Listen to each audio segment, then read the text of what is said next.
काशीनाथाचे चांग भले. आज फाल्गुन शुद्ध द्वादशी आणि आजपासून सुरू होत आहे बावधनच्या बगाड यात्रेचा भव्य आणि दिव्य सोहळा. ही यात्रा म्हणजे केवळ परंपरा नाही, तर काशी खंडाचे क्षेत्रपाल काळ भैरवनाथ आणि आई साहेब माता जोगेश्वरी यांचा पवित्र विवाह सोहळा आहे. आजचा दिवस हळद समारंभाचा. भक्ती, श्रद्धा आणि परंपरेने नटलेला हा मंगल क्षण.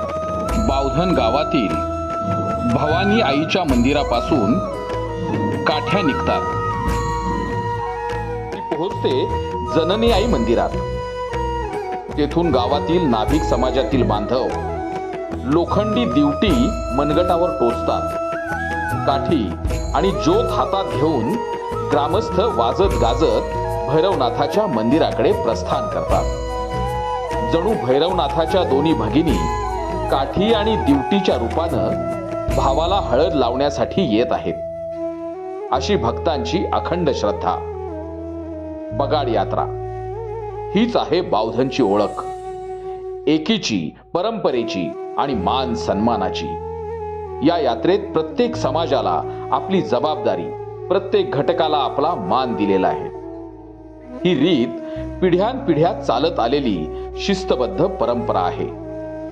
म्हणून ही बगाड यात्रा अनादी काळापासून अविरत आणि निर्विघ्नपणे पार पडत आहे. यांच्या विवाह सोहळ्याची सुरुवात होत अत्यंत पवित्र आणि पारंपरिक विधी संपन्न होत आहे. गावातील मानाच्या महिला मंदिरात एकत्र जमतात. हळदीसाठी पवित्र चौक भरतात. पुजारी देवांना विधिवत सुचिरभूत करतात.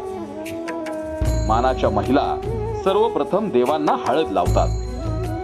हा क्षण असतो भक्तीचा, सन्मानाचा आणि परंपरेचा. त्यानंतर गावातील सर्व उपस्थित महिला देवांना हळद लावून या शाही विवाह सोहळ्याची औपचारिक सुरुवात करतात.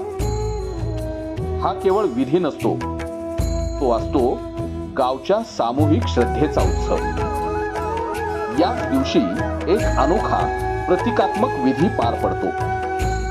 गावातील लोहार समाजातील बांधव मंदिराच्या खांबावर एक लोखंडी नाल ठोकतात. भक्तांच्या श्रद्धेनुसार जणू भैरवनाथाच्या मिरवणुकीसाठी घोड्याला नाल ठोकून सज्ज केलं जात आहे.